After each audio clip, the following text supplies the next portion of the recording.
Warm and Fuzzy Fairy Tale. Hello, welcome to Grampy Glenn's Bedtime Stories. Our story tonight is entitled The Warm and Fuzzy Fairy Tale. Once upon a time, even longer than long ago, there lived a very warm and happy family. A father named Father, a mother named Mother, and their two adorable children, brother and sister. To appreciate how really happy and warm this family was, you have to understand how things were in those days. You particularly have to understand about the warm fuzzies. It was the custom then to give every child at birth a wonderfully marvelous bag of their very own.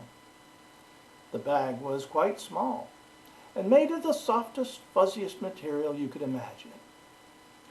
It never felt heavy or full, and yet, any time you put your hand inside, you would find a warm fuzzy there.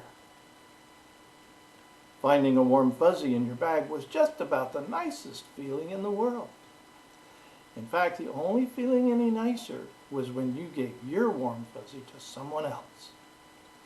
Warm fuzzies were about the size of a little girl's hand, and while they came in many different colors, they were all equally soft and warm and fuzzy. When you took a fuzzy out of your bag and gave it to someone else, it would smile a soft smile, sigh a deep sigh, and blossom right then and there into a large, shaggy, warm fuzzy, just the right size to put around the shoulder or lay in a lap. There it would immediately snuggle up even closer, make you feel warm and fuzzy and good all over. Getting plenty of warm fuzzies was important to everyone's well-being, because without them you would develop a sickness in your back, which would cause you to shrivel up and die. There was little danger of that happening in those days, however, because it was so easy to get warm fuzzies. Anytime someone felt like it, they could just walk up to you and say, "I'd like to have a warm fuzzy, please." You would then reach into your bag and give them one and watch them smile and grow warm and fuzzy all over. Most of the time they would give you a fuzzy in return, and you could grow warm and fuzzy together. Some people enjoyed giving away their fuzzies even when not asked, and everyone in their own way was equally free with their fuzzies because there were always plenty to go around. No matter how often or how fast you reached into your bag, you always found another fuzzy. Because of this, everyone could feel warm and fuzzy anytime they wanted to. And so it was easy for them to stay happy all of the time. Or at least until the old witch moved into the neighborhood. She came in an old rusty wagon, intent on selling her magic health potions and enchanted happiness salves. As you can imagine, everyone was too happily warm and fuzzy to care about her wares. This made her frustrated and angry. Being a clever old witch, she soon devised a devious plan. On the last truly happy morning, she found Father watching Mother, who was busy playing with Daughter. "Look, Father," whispered the witch in a voice that creaked like her own rusty wagon wheel. "Look at Mother giving all her fuzzies to Daughter. If she keeps that up much longer, her bag will run dry, and there won't be any more left for you." Father couldn't believe his ears. Why, all of his life there had always been enough fuzzies for everyone. "Do you mean to tell me the supply of fuzzies is limited?" he asked. "Absolutely," replied the witch. "It happened only last week to the people on the other side of the mountain, and it was dreadful to behold. The worst part is you never know exactly when it will happen. One day you will reach into your warm fuzzy bag, and there will be nothing there. And once your bag is empty, you'll be left to shrivel up and die." With that, she hobbled over to her wagon, laughing and cackling at the trick she had pulled. Father could hardly believe the witch's story at first, but it did make him fearful and suspicious. He decided to start counting every time Mother gave a warm fuzzy to someone else. The more she gave, the more he counted, and the more he worried, because he was particularly fond of Mother's fuzzies and never wanted to be without them. Even if there was only a small chance that the witch told the truth, he didn't think it was right for Mother to spend all her warm fuzzies on the children and other people. So he began to complain out loud whenever he saw Mother give the fuzzy to someone else. Because Mother liked Father very much and respected his wishes, she began withholding her fuzzies from others and reserved most of them for him. The children quickly noticed this change and soon began to get the idea that it was wrong to give fuzzies too freely. They too became suspicious and were very careful to count their own fuzzies. They gave them less and less when asked, and almost never just because they felt like it. They began to object whenever they felt Father and Mother were giving too many warm fuzzies to each other. Even though they still found a warm fuzzy each and every time they reached into their bags, they worried more and more about the witch's rumor of limited supply. So they reached less and less.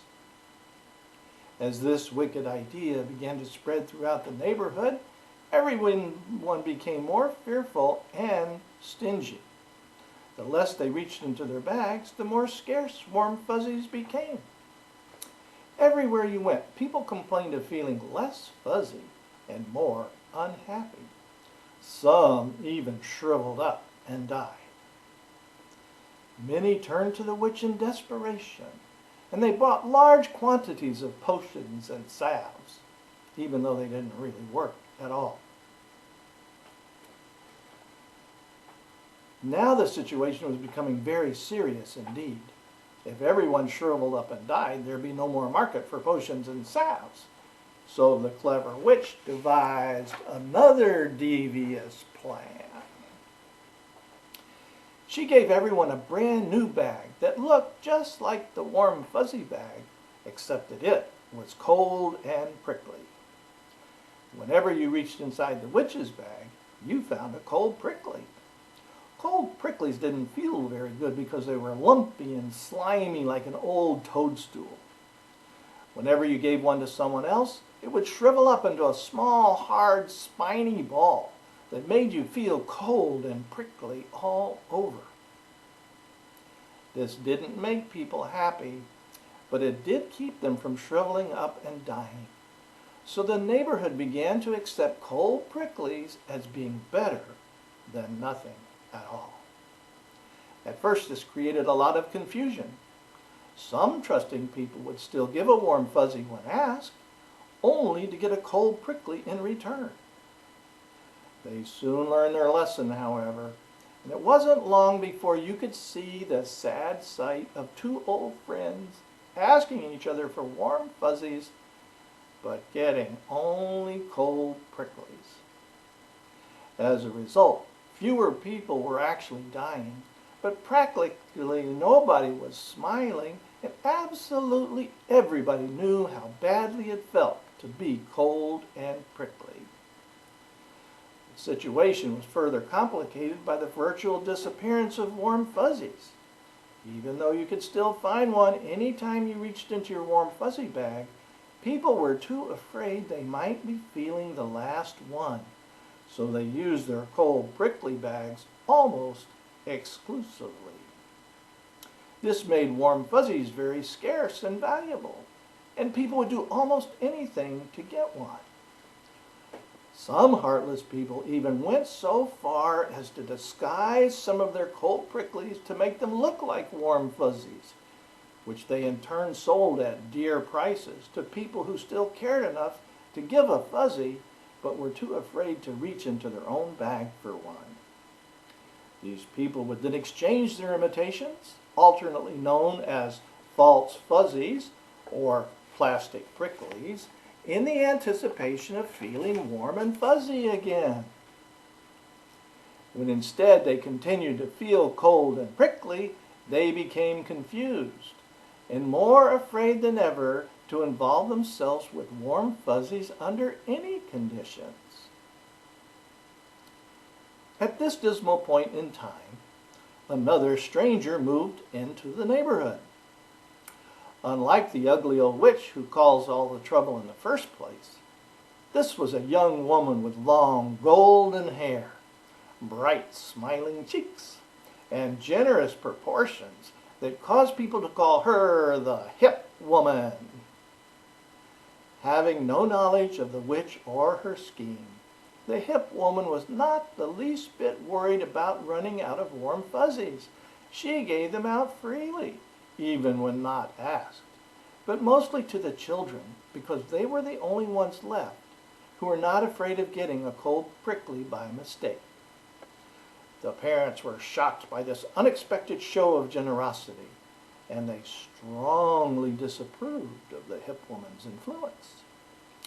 The children liked her very much, however, because they always felt warm and fuzzy and good around her. It wasn't very long before they had developed a habit of handing out fuzzies whenever they felt like it. Their cold and prickly parents quickly passed a law making it a crime to pass out warm fuzzies in a free and reckless manner.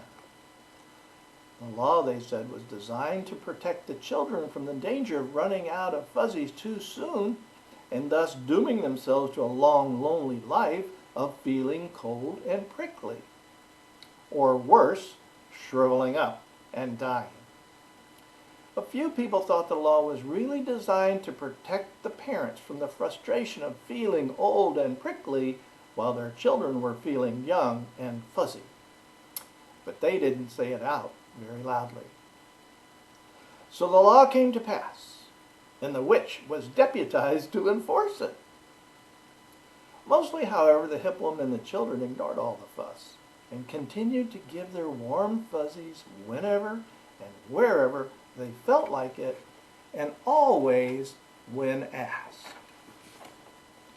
Because there were so many children and only one witch, she found it impossible to enforce the law and tend to her wagon at the same time. Which brings our story right up to this very minute and leaves us with questions yet to be answered. Will the adult forces of law and order be able to stop the dangerous generosity of the children? Will the parents take a chance on joining their children and thus bring back the days of original happiness? Will the wicked witch go out of business and take her wagon full of cold pricklies elsewhere? Is the supply of warm fuzzies really unlimited, or will it run out someday as the witch claims? We'll have to wait for the future to bring us the answer. But in the meantime, if someone should ask you for a warm fuzzy, take a chance on giving one and see what happens. Even if that someone looks like a mean old witch. And every loved one will live happily ever after. The end. The name Claude M. Steiner appeared on the manuscript upon which this tale was based.